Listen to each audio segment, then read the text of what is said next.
मेरा रिश्ता ज़ैद से जैसे ही तय हुआ और मैंने ज़ैद के नाम की अंगूठी पहनी, उसी रात मुझे ज़ैद की कॉल आ गई। मेरी नंद मंगनी की रस्म अदा होते ही मुझे बता चुकी थी कि रात को भाई की कॉल का इंतज़ार करना। ये सुनकर मेरे दिल की धड़कनें तेज़ हुई थी। मैंने अपनी नंद को दबे लफ्ज़ों में कहा भी था कि हमारे यहाँ टेलीफोन राब्ता अच्छा नहीं समझा जाता, लेकिन उसने मेरी एक ना सुनी। कहने लगी, भाई का इरादा तो तुम्हें अपने हाथ से अंगूठी पहनाने का था, लेकिन तुम्हारी वालदा ने इस बात पर एतराज़ उठाया तो हम लोगों ने कुछ नहीं कहा। अब तुमने मेरे भाई के नाम की अंगूठी पहन ली है, इसलिए ज़्यादा नखरे मत दिखाओ। मेरी नंद मेरी हम उम्र थी, बहुत जल्द मुझसे बेतकल्लुफ़ हो गई थी। रात को जब मैं कमरे में सोने के लिए लेटी तो मेरे मोबाइल पर एक अनजान नंबर से कॉल आने लगी। वो नंबर देखकर मेरे दिल की धड़कनें बढ़ी थी, क्योंकि मेरी नंद मुझे पहले ही कह चुकी थी कि रात को भाई का फ़ोन आएगा। मैंने झिझक के साथ फ़ोन उठाया था। अगली आवाज़ एक नौजवान की थी। कहने लगा, मैं ज़ैद बात कर रहा हूँ। ज़ैद का नाम सुनकर ही शर्म से मेरी नज़रें झुकी थी। रिश्ता ही कुछ ऐसा था। पहले तो उसने मेरा हाल अहवाल पूछा। मैंने बस जी ठीक हूँ कहकर बात को ख़त्म और मुख्तसर किया, लेकिन ज़ैद ने फ़ौरन से तकल्लुफ़ के पर्दे हटाने शुरू किए। कहने लगा, तुम्हारी तस्वीरें देख रहा था जो मोबाइल पर फ़िज़ा ने खींची थी। फ़िज़ा मेरी नंद का नाम था।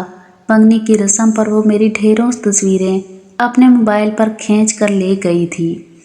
ये सुनकर भी मैं नहीं समझ पा रही थी कि मुझे जवाब क्या देना चाहिए।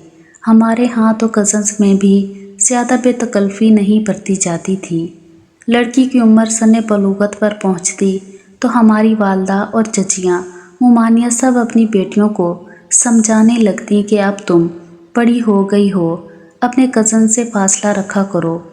ऐसा सब कुछ अब मुनासिब नहीं लगता कि तुम उनके साथ बेतकल्फ़ी से बात करो या उनके साथ हंसी मजाक में हद से तजावुज़ कर जाओ। हमारे घर के बड़े बुज़ुर्ग भी हमारे कज़न्स को ऐसी ही बातें समझाते थे, इसलिए जैसे जैसे हमारी उम्र बढ़ती जाती हमारा खुद ब खुद उनके साथ एक लिहाज और मुरव्वत का रिश्ता कायम हो चुका होता था। और रिश्तों में जब तक पाकीज़गी बाकी रहती है, रिश्ते बहुत खूबसूरत लगते हैं। मैं तो ऐसे ही माहौल में परवरिश पा कर बड़ी हुई थी, लेकिन ज़ैद शायद इससे बिल्कुल बरअक्स था। वो बातें जो उसने मुझसे की मेरे कानों की लौ तक सुर्ख हो चुकी थी। कहने लगा, तुम्हारी एक एक तस्वीर को मैंने चूम चूम कर सीने से लगाया है। ये सुनकर तो मैं पूरी तरह से साकित हो गई थी। भला ये भी कोई बात बताने वाली थी। फिर कहने लगा, क्या हर्ज था तुम्हारी वालदा मुझे ये मौका दे देती कि मंगनी की अंगूठी में तुम्हें पहना आता। कसम से अगर इजाज़त मिलती तो अंगूठी पहनाते हुए ही तुम्हारे खूबसूरत हाथ भी चूम लेता। उसकी बातें सुनकर मेरे चेहरे पर पसीना नमूदार हो रहा था, हाथों में तरी उतरने लगी थी। ऐसी बातें तो मैंने तसव्वुर में भी नहीं सोची थी। मैंने कहा, बात सुनिए। मैं उससे कहना चाहती थी कि वो मुझसे इस किस्म की बातें ना करे। मेरे यूं कहने पर कहने लगा, कहो ना, जाने मन तुम्हारी बातें सुनने के लिए ही तो तुम्हें कॉल की है। मेरा दिल तो यूं था जैसे पसलियां तोड़कर बाहर आ जाए। 2 मिनट की बात पर उसने सारे शर्म के पर्दे हटाने शुरू कर दिए थे। मैंने फ़ौरन से फ़ोन बंद कर दिया। दिसंबर के सर्द मौसम में भी मैं 2 मिनट में पसीने से शराबोर हो चुकी थी। दोबारा फ़ोन की बेल ने मुझे पूरी तरह चौंका दिया था। मैंने फ़ोन नहीं उठाया, बल्कि एक टेक्स्ट मैसेज किया कि मुझे नींद आ रही है, मैं आपसे फिर कभी बात कर लूँगी। अभी मैसेज किए हुए 1 मिनट ही ना हुआ था, फ़ौरन से रिप्लाई आया। ज़ैद का मैसेज आया कि मेरी नींदें उड़ाकर तुम कैसे सो सकती हो, आज तो रात भर मैं तुम्हें नहीं सोने दूँगा। उसकी बातें ऐसी थी कि मैं समझ नहीं पा रही थी कि मुझे क्या करना चाहिए। अभी तक मेरे घर वाले इस बात से वाकिफ़ नहीं थे कि मैंने ज़ैद से बात की है। मैंने फ़ोन ऑफ कर दिया। मैं नहीं जानती थी कि मंगनी के बाद मंगेतर ऐसी बातें करते हैं। मैंने तो सोचा था कि बस हाल अहवाल ही करेगा, लेकिन ज़ैद ने तो पहली ही कॉल में मेरे होश उड़ा कर रख दिए थे।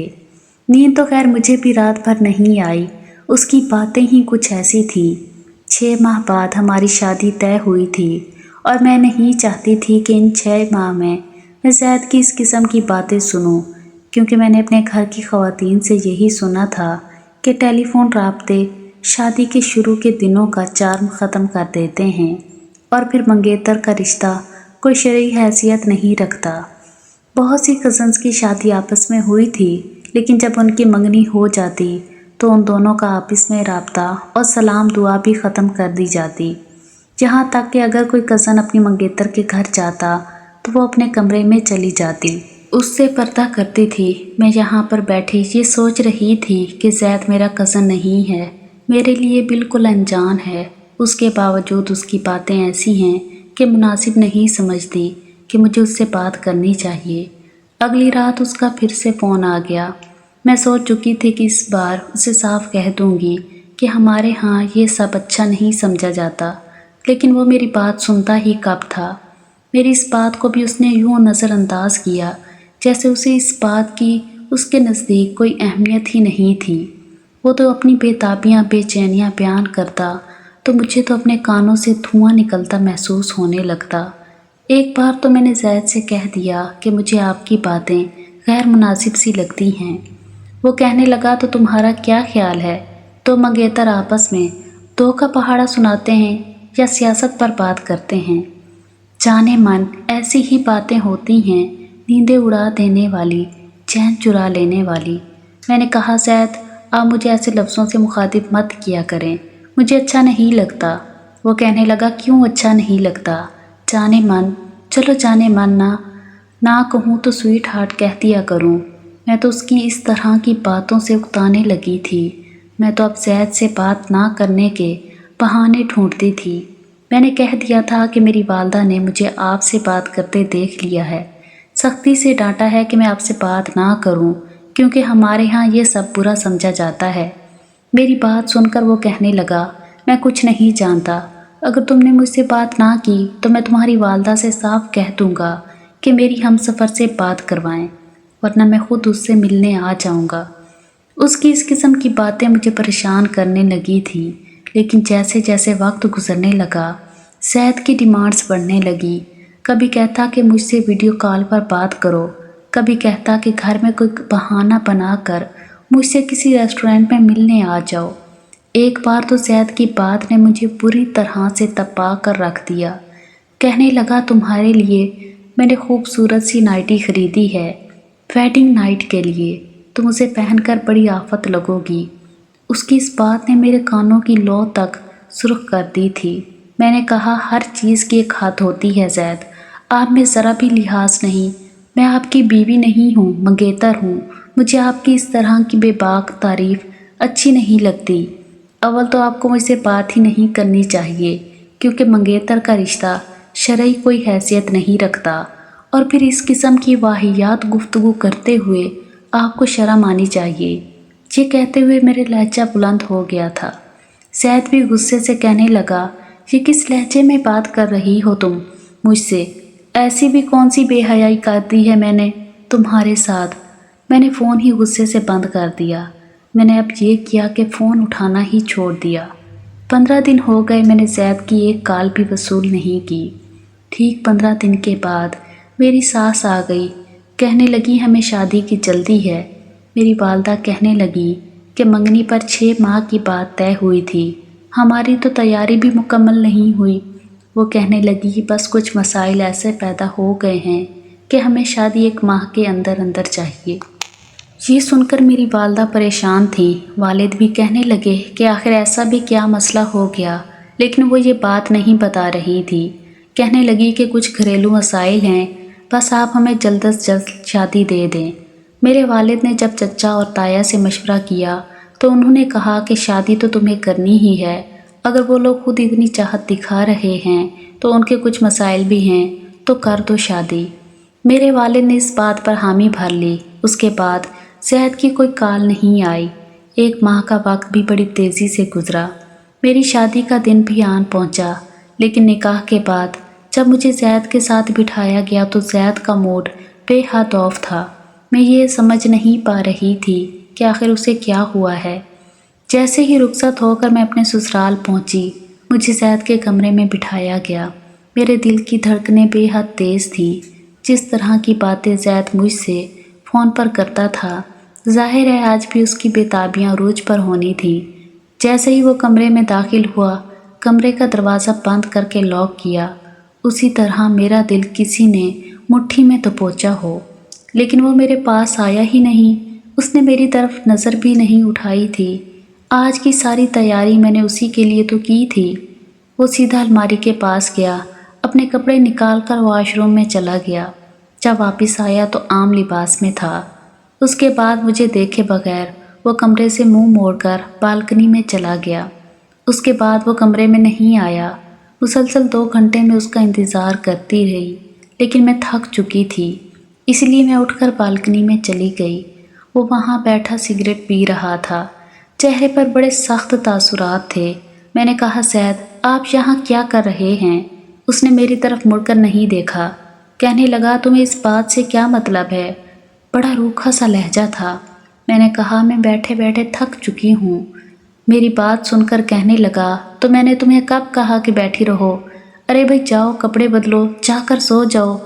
یہ بات سن کر میرا دماغ پوری طرح سے چکرایا تھا۔ مجھے غصہ بھی آنے لگا۔ اب میں اتنی بھی بے شرم نہ تھی کہ اپنے منہ سے یہ کہتی کہ تمہارے لیے تیار ہو کر بیٹھی ہوں اور اس وقت تمہارے نکاح میں ہوں۔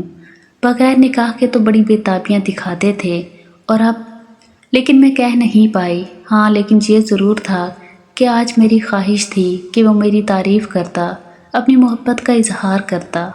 میں واپس کمرے میں آئی، الماری میں سے اپنا سادہ سا لباس نکالا اور تبدیل کر کے لیٹ گئی، لیکن مجھے نیند نہیں آ رہی تھی۔ 1 گھنٹے کے بعد وہ واپس آیا تھا۔ میرے برابر میں لیٹ کر اس نے لیمپ آف کر دیا۔ رات کو اس نے اپنا حق وصول تو کیا، لیکن بغیر ایک لفظ کہے، نہ میری تعریف کی نہ ہی بات کی۔ میں سمجھ نہیں پا رہی تھی کہ آخر وہ ایسا کیوں کر رہا تھا۔ صبح میں وقت سے پہلے ہی اٹھ گئی، نہا دھو کر میں نے ایک فینسی لباس پہن لیا، میک اپ کر کے تیار بھی ہو گئی۔ مجھے لگا اب تو میری تعریف ضرور کرے گا، لیکن زید اٹھتے ہی نہانے چلا گیا، تیار ہو کر سیدھا کمرے سے باہر چلا گیا۔ ابھی تک اس نے مجھ سے بات بھی نہیں کی تھی۔ میں جب کمرے سے باہر آئی تو میری ساس اور نندیں ناشتہ لگا رہی تھیں۔ میری ساس مجھے دیکھ کر میرے پاس آ گئی، مجھے دعائیں دینے لگیں۔ میری نند میرے کان میں کہنے لگی، بہت پیاری لگ رہی ہو۔ میں نے بے دلی سے مسکرا کر تھینکس کہہ کر بات ٹال دی۔ جس کی تعریف میں سننا چاہتی تھی اس نے ایک لفظ تک نہیں کہا تھا۔ سب کے ساتھ وہ ہنس رہا تھا، باتیں کر رہا تھا۔ میں بالکل اس کے برابر میں بیٹھی تھی، لیکن وہ مجھ سے یوں لا تعلق تھا جیسے میں ہوں ہی نہیں۔ زید کی بھابھی ناشتے کے دوران ہنسی مذاق کرتی رہی، مجھ سے ناشتے کا بھی پوچھتی رہی۔ اچھی عادت کی مالک تھی۔ زید کا رویہ سب کے ساتھ اچھا تھا سوائے میرے۔ 8 دن گزر چکے تھے، اس نے مجھ سے بات تک نہیں کی تھی۔ تعریف تو بہت دور کی بات تھی۔ جیسے ہی کمرے میں آتا، بغیر مجھے دیکھے بالکنی میں چلا جاتا، رات دیر تک سگریٹ پیتا رہتا، اور جب آدھی رات بیت جاتی تو آ کر سو جاتا۔ بس ایک بار ہی وہ قریب آیا تھا، اس کے بعد تو میں اس کے لیے یوں تھی جیسے کمرے میں موجود ہی نہ ہوں۔ ایک رات جب وہ کمرے میں آیا تو میں اس کے سامنے آ کر کھڑی ہو گئی۔ میں نے کہا، زید آپ کو ہوا کیا ہے؟ مجھ سے بات کیوں نہیں کرتے؟ میری آنکھوں میں آنسو جھلملا رہے تھے۔ کہنے لگا، ابھی مجھے یہ نہیں معلوم کہ تمیز سے بات کیسے کی جاتی ہے، لحاظ میں کیسے رہا جاتا ہے، اور تمہیں تو ایسے مرد اچھے لگتے ہیں نا جو واہیات باتیں نہ کریں، اس لیے پہلے تم مجھے تمیز سیکھنے دو۔ یہ کہہ کر اس نے بڑی بے دردی سے مجھے پیچھے کیا اور بالکنی میں چلا گیا۔ میں تو اسے دیکھ کر ہکا بکا سی رہ گئی۔ فون پر کی جانے والی میری بات کا کتنا غلط مطلب لیا تھا زید نے۔ میں نے اپنے بہتے آنسو پونچھے اور بالکنی میں چلی گئی۔ وہیں پر ایک 2 سیٹر صوفے پر بیٹھا وہ سگریٹ پی رہا تھا۔ میں اس کے پاس جا کر بیٹھ گئی، لیکن اس کے ماتھے کے بال ابھی بھی ویسے ہی اس کی پریشانی کی زینت بنے ہوئے تھے۔ مجھے نہیں پتا تھا میری بات پر زید اس طرح سے ری ایکشن دکھا سکتا ہے۔ حالانکہ میں غلط نہیں تھی، لیکن پھر بھی میں نے معذرت میں پہل کر دی۔ میں نے کہا، زید آئی ایم سوری، مجھے آپ سے یوں بات نہیں کرنی چاہیے تھی۔ میں اب اس بات کو لے کر اپنی شادی شدہ زندگی خراب نہیں کرنا چاہتی تھی، لیکن زید کو نہ تو میرے آنسو نظر آ رہے تھے، نہ ہی میری معذرت قبول تھی۔ جب اس نے کوئی جواب نہیں دیا تو میں نے اس کے کندھے پر سر رکھ دیا، ٹیٹ بن کر خود ہی اس کے قریب ہو گئی۔ لیکن میں نہیں جانتی تھی کہ مرد اگر اپنی انا پر آ جائے تو عورت کی ذرا سی بات پر اسے یوں کڑی سزا بھی دے سکتا ہے۔ میں اپنی جگہ پر جائز تھی، لیکن پھر بھی معافی مانگ چکی تھی۔ میرے یوں کندھے پر سر رکھنے پر زید نے بری طرح سے مجھے پیچھے کیا۔ کہنے لگا، لحاظ نہیں ہے تمہیں؟ سامنے اتنے گھر بنے ہوئے ہیں، کوئی دیکھے گا تو کیا سوچے گا؟ تم تو ویسے بھی حیا کا پیکر ہو، ایسی باتیں تمہیں زیب نہیں دیتی۔ مجھ جیسا شخص کرے تو بات سمجھ میں آتی ہے، میں بے حیا اور بے شرم جو ہوں۔ میں اب سسکیوں سے رونے لگی۔ میں نے کہا، بس بھی کر دیں زید، بات کو ختم کر دیں۔ کہنے لگا، ختم ہی تو کر دی ہے، جاؤ جا کر آرام کرو۔ میں نے کہا، آپ نے مجھے منہ دکھائی تک نہیں دی، میں کیسی لگتی ہوں کبھی یہ نہیں بتاتے۔ میں آپ کے لیے سجتی ہوں، سنورتی ہوں، آپ ایک نظر دیکھتے تک نہیں۔ وہ کہنے لگا، میری تعریف واہیات قسم کی ہے، اس لیے رہنے ہی دو تو اچھا ہے۔ منگنی کا ایک اپنا چارم ہوتا ہے، میں اسے انجوائے کرنا چاہتا تھا، لیکن تم… مجھے نہیں پتا تھا کہ میں بغیرت اور واہیات قسم کا شخص ہوں۔ یہ تو تم نے مجھے احساس دلایا کہ ایسی باتیں گھٹیا لوگ کرتے ہیں، اس لیے تم سے تو اب لحاظ برتنا پڑے گا۔ یہ کہہ کر وہ اٹھ کر کمرے میں چلا گیا۔ میں ہکا بکا اسے دیکھنے لگی اور سوچنے لگی کہ میرا قصور کیا تھا۔ ایک جائز بات کرنا۔ مجھ سے زید کی بے رخی برداشت نہیں ہو رہی تھی۔ باتوں باتوں میں مجھے معلوم ہوا کہ میری بڑی جیٹھانی شادی سے پہلے میرے جیٹھ کے ساتھ باتیں کرتی تھی۔ دونوں منگنی کے بعد کئی بار ریسٹورانٹ میں کھانا کھا چکے تھے، ملاقاتیں بھی ہوتی تھیں۔ اکثر میرا جیٹھ اور جیٹھانی اپنی انہی باتوں کو یاد کر کے ایک دوسرے کو تانے دیا کرتے تھے۔ پہلے تو بڑا کہتے تھے، شادی کے بعد یہاں لے کر جاؤں گا، وہاں لے کر جاؤں گا، اور اب میری جیٹھانی ہر وقت بات بات پر اپنے شوہر کو بس یہی تانے دیتی تھی۔ کہتی تھی، میری قسمت ہی پھوٹ گئی جو تمہارے ساتھ شادی کر کے۔ منگنی کے بعد تم نے مجھے بہت خواب دکھائے تھے، کیسی میٹھی میٹھی باتیں کیا کرتے تھے، اور اب… میرا جیٹھ اسے کہنے لگا، تم بھی پہلے کی طرح نہیں رہی۔ ویسے بھی منگنی کا نیا نیا چارم ہوتا ہے، انسان بہت کچھ کہہ جاتا ہے، ضروری تو نہیں کہ شادی کے بعد پورا بھی کرے۔ مجھے زید کا مسئلہ اب سمجھ میں آیا تھا۔ شاید اپنے بھائی اور بھابھی کی منگنی شدہ زندگی کو دیکھ کر وہ کافی امپریس تھا، اس لیے ایسے ہی باتیں وہ مجھ سے بھی کرنا چاہتا تھا جو میرے لیے غیر اہم تھی، لیکن اب ان کی بہت اہمیت تھی۔ ہر عورت کا حق ہے کہ اس کا شوہر اس کی تعریف کرے، محبت سے بات کرے، لیکن زید مجھے اس جرم کی سزا دے رہے تھے جو شرعاً ناجائز تھا۔ ایک بار میں اپنی جیٹھانی کے ساتھ بازار چلی گئی۔ ابھی میں مال میں شاپنگ کر ہی رہی تھی کہ میری نظر زید پر پڑی۔ وہ کسی لڑکی کے ساتھ ہنس ہنس کر باتیں کر رہا تھا، کافی ایڈوانس قسم کی لڑکی تھی۔ زید کے ہاتھ پر ہاتھ مار کر یوں ہنس رہی تھی جیسے بڑی بے تکلف ہو۔ جب میں نے دیکھا تو میرا دل دھڑکنا بھول گیا۔ میری جیٹھانی بھی یہ دیکھ کر کہنے لگی کہ یہ تو ہونا ہی تھا۔ میں نے اپنی جیٹھانی کو حیرت سے دیکھا۔ میں نے کہا، کیا مطلب ہے بھابھی آپ کے کہنے کا؟ کہنے لگی، دیکھو بھائی، منگنی کے بعد تم نے زید کو بالکل بھی گھاس نہیں ڈالی۔ وہ تم سے فون پر بات کرنا چاہتا تھا، تم سے ملنا چاہتا تھا، تمہارے ساتھ وقت گزارنا چاہتا تھا، لیکن تم نے تو اسے ذلیل کر کے رکھ دیا۔ دیکھو، شوہر ہونے کے بعد مرد کی دلچسپی عورت سے بالکل ہٹ جاتی ہے۔ منگنی کے بعد کا جو چارم ہوتا ہے، اگر لڑکی اسے منگیتر کو انجوائے نہ کروائے تو وہ دوسری لڑکیوں میں دلچسپی رکھنے لگ جاتا ہے۔ اب زید کو ہی دیکھ لو، منگنی پر مرتا تھا تم پر، لیکن تم نے اسے ذلیل کر کے رکھ دیا۔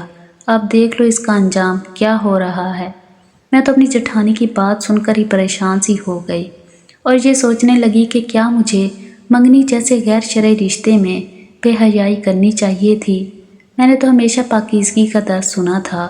وہ وہاں سے چلی گئی، میں بھی واپس آ گئی۔ سوچ چکی تھی کہ آج زید سے دو ٹوک بات کروں گی۔ جب وہ گھر پر آیا تو بہت خوش تھا۔ میں نے کہا کہ کس کے ساتھ گھوم رہے تھے؟ میری بات پر وہ کچھ حیران ہوا، پھر ہنسنے لگا۔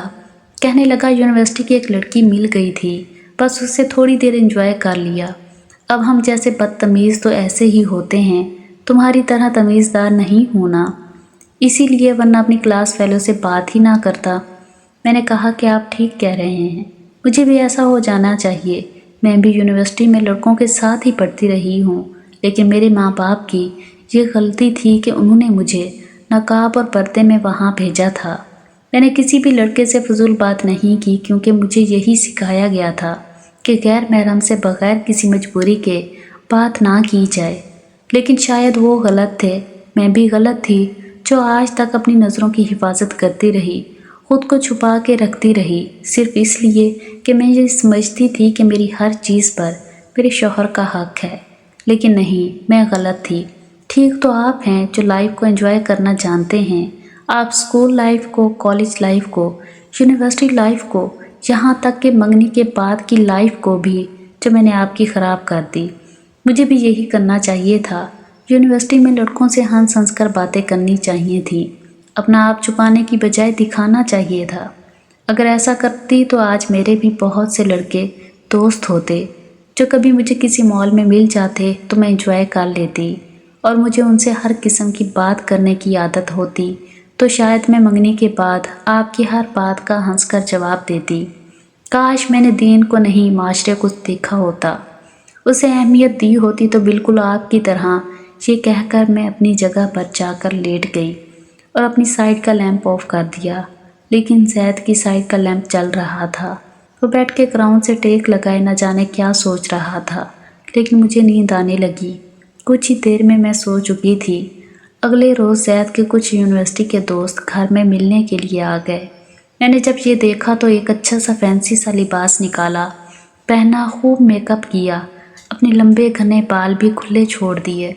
दुपट्टे को मैंने ऊपर से गले में बेनियाजी से ही पहना था, खुद को ढांपने की बिल्कुल भी कोशिश नहीं की। बड़ी बेतकल्फ़ी से मैं ड्राइंग रूम में दाखिल हुई। हेलो एवरीवन, ये कहकर मैंने जैद समेत उसके तमाम क्लास फेलोज़ को अपनी तरफ मुतवज्जा किया। अपनी खूबसूरती से मैं अच्छी तरह से वाकिफ़ थी। वो सब तो मुझे देखकर कुछ देर के लिए आंखें झपकना ही भूल गए, लेकिन सबसे ज़्यादा जान जैद की निकली थी। मैं बड़ी अदा से चलती हुई जैद के बराबर में आकर खड़ी हो गई। मैंने कहा, मेरा तारुफ नहीं करवाएंगे अपने दोस्तों को? जैद को शायद मुझसे इस किस्म के बेबाक रवैये की उम्मीद नहीं थी। वो तो ठीक से हैरान भी नहीं हो पाया था जब मैंने कहा कि चलें, कोई बात नहीं, मैं खुद अपना तारुफ करवा देती हूँ। मैंने उसके दोस्तों की जानिब मुसाफे के लिए हाथ बढ़ाया। मैंने कहा, मैं जैद की वाइफ हूँ। मेरी बेबाकी से इब्तिदा करना जैद के दोस्तों को बेतकल्लुफ़ सा कर गया। उन्होंने भी मुझसे हाथ मिलाना शुरू कर दिया, मेरी तारीफ़ शुरू कर दी। जैद का चेहरा गुस्से से सुर्ख हुआ था और ये देखकर मेरे दिल में बड़ी ठंडक उतरी थी। उसे समझाने के लिए मेरे पास बस यही एक रास्ता बचा था। कुछ ही देर में घर की मुलाजमा चाय ले आई। मैंने चाय एक एक को खुद पेश की, हंस हंस कर उनसे बातें करती रही। जैद बिल्कुल खामोश था, मुझे गज़बनाक नज़रों से देख रहा था। कुछ ही देर में उसके दोस्त मेरी तारीफ़ करते हुए जा चुके थे। जैसे ही वो ड्राइंग रूम से बाहर निकले, जैद ने बड़ी ज़ोर से मेरा हाथ पकड़ा, मुझे खींचते हुए कमरे में ले गया। मैं जानती थी कि उसे गुस्सा किस बात पर आ रहा है। कमरे का दरवाज़ा भी ज़ोर से बंद किया, मुझे बेड पर ज़ोर से पटका। कहने लगा, ये क्या बदतमीज़ी थी जो तुमने की है? तुम्हें क्या ज़रूरत थी उनके सामने यूँ बेतकल्लुफ़ होने की और इस तरह सच समझ कर उनके सामने आने की? एक से एक बढ़कर बेहुदा किस्म के लोग हैं वो लोग। ख़बरदार जो आइंदा उनके सामने यूँ तैयार होकर गई तो। मैं बेड से उठकर उसके मुकाबिल खड़ी हो गई। मैंने कहा, क्यों ना उनके सामने तैयार रहूं? मुझे भी तो मेरी लाइफ एंजॉय करनी चाहिए। बहुत अच्छा लगा मुझे। काफ़ी दिल से तारीफ़ की है आपके दोस्तों ने। ये सुनना था कि जैद का गुस्से से बुरा हाल था। मुझे दोनों बाजुओं से पकड़कर उसने पूरी तरह से झंझोड़ा। कहने लगा, मेरी बीवी हो तुम, मेरी इज्जत हो। अगर दोबारा उन्होंने तुम्हें नज़र भर कर भी देखा तो जान ले लूँगा। बहुत शौक़ है तुम्हें तैयार होने का, मेरे लिए हुआ करो तैयार, समझी? ख़बरदार जो किसी गैर के सामने यूँ आई तो। मेरी बीवी हो, मेरे लिए सजा करो। मैंने कहा, आपके लिए क्यों जैद? आपके नज़दीक मुझसे ज़्यादा आपकी क्लास फेलोज़ अहमियत रखती हैं, मैं नहीं। मेरी बात सुनकर वो शर्मिंदा से हुए थे। کہنے لگے بس مجھے تمہاری بات بری لگ گئی تھی۔ وہ کہنے لگے آئی ایم سوری، لیکن پلیز مجھے تم جیسی ہو ویسی ہی اچھی لگتی ہو، ایسی ہی رہا کرو۔ مجھے تمہاری بات سمجھ آ گئی ہے۔ میں نے بھائی بھابھی کو بھی ان کی منگنی کے عرصے میں ایسے ٹیلی فون باتیں کرتے ہوئے اور ریسٹورینٹس میں ملتے ہوئے دیکھا تھا، اس لیے مجھے بھی شوق ہونے لگا کہ جب میری منگنی ہوگی تو میں بھی ایسے کروں گا۔ لیکن تم نے… زید کی بات یہیں تک پہنچی تھی کہ باہر سے لڑنے جھگڑنے کی آوازیں آنے لگیں۔ وہی میری جیٹھانی کے تانے تشنے میرے جیٹھ کے ساتھ شروع تھے۔ پہلے تم نے مجھے بڑے خواب دکھائے تھے اور اب تم میرے ساتھ ایسے محبت ہی نہیں کرتے جیسے پہلے کرتے تھے۔ تمہاری وہ بے تابیاں مجھے اب نظر ہی نہیں آتی، مجھے اس کی عادت ہو چکی ہے۔ میرا جیٹھ کہہ رہا تھا کہ وقت کے ساتھ ساتھ سب کچھ بدل جاتا ہے، شادی کے بعد مرد کے اوپر ذمہ داریاں بڑھ جاتی ہیں، 2 بچے ہیں ہمارے، شادی کو 5 سال گزر چکے ہیں، میں تمہاری یہ چونچلی بازیاں برداشت نہیں کر سکتا۔ میری جیٹھانی کہنے لگی تم نے تو شادی کے بعد بھی مجھ سے وہ محبت نہیں کی جو منگنی میں کیا کرتے تھے۔ وہ کہنے لگا شادی سے پہلے جو کر چکا تھا، اس لیے شادی کے بعد مجھے تم میں وہ چارم ہی نظر نہیں آیا۔ اب یہ فضول کی بحث چھوڑو، سمجھ آئی؟ لیکن میری جیٹھانی تو جھگڑے کیے جا رہی تھی اور میں اپنے کمرے سے ان دونوں کی آوازیں سن کر زید کی جانب دیکھ رہی تھی جو شرمندہ شرمندہ سا میرے سامنے کھڑا تھا۔ کہنے لگا تم بالکل ٹھیک تھیں، کچھ چیزیں اپنے وقت پر اچھی لگتی ہیں۔ اگر ہم بھی شادی سے پہلے ایک دوسرے کو حد سے زیادہ جان جاتے یا حد سے زیادہ قریب ہوتے تو شاید اب ہمارے پاس کرنے کے لیے کچھ بھی نہ ہوتا۔ اللہ تعالیٰ نے واقعی پاکیزگی میں کشش رکھی ہے۔ مجھے اپنے ہزار میں لیتے ہوئے زید نے میری تعریفیں شروع کی کہ میں بہت خوش نصیب ہوں کہ مجھے اچھی بیوی ملی ہے، کسی کنول کے پھول کی طرح پاکیزہ، جو ہمارے اس بے حیا معاشرے میں بھی اپنے آپ کو پاکیزگی میں ڈھانپے رکھتی ہے۔ اور میں اس بات پر مطمئن تھی کہ واقعی دیر سے آئے درست آئے، میں اپنے درست فیصلے کے ساتھ اپنا سب کچھ پا چکی تھی۔